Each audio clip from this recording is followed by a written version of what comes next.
Bonjour à tous et bienvenue aujourd'hui dans cette capsule où nous allons parler de la composition d'un atome.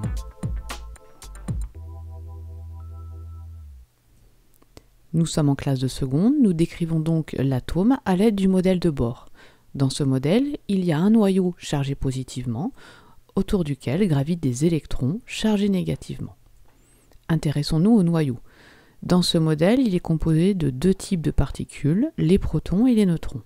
Les particules composant le noyau sont aussi appelées des nucléons. Donc un neutron ou un proton est un nucléon. On décrit la composition d'un atome à l'aide de la représentation symbolique de son noyau.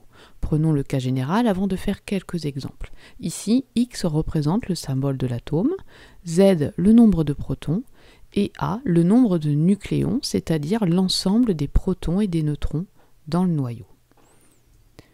Essayons de déterminer la composition de l'atome de carbone à partir de sa représentation symbolique, ici C614.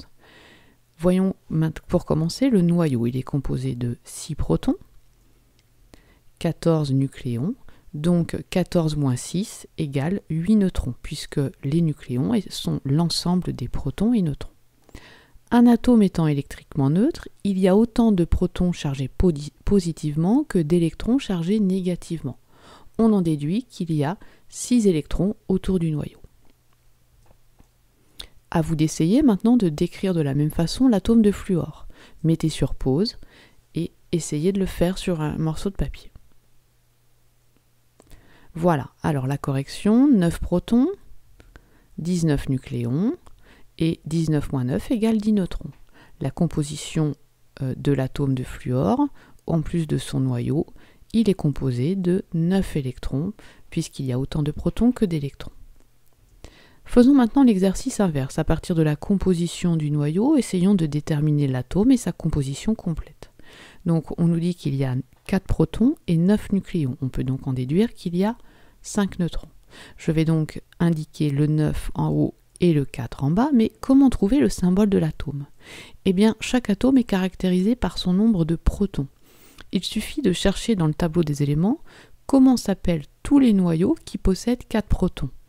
Eh bien, le 4, ici, 4 protons, correspond à la case du beryllium, c'est-à-dire que tous les noyaux qui ont 4 protons s'appellent des noyaux de l'atome de beryllium.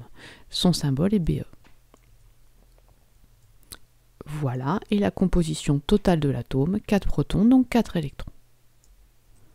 Que devez-vous retenir dans cette capsule? Vous devez retenir la notation symbolique du noyau, avec X, symbole de l'atome, Z, le nombre de protons, que l'on appelle le numéro atomique, A, le nombre de nucléons dans le noyau, que l'on appelle le nombre de masses. On peut déterminer le nombre d'électrons qui gravitent autour de ce noyau, puisque un atome est neutre, donc il y a autant de protons que d'électrons. Voilà pour cette capsule, et je vous dis à bientôt.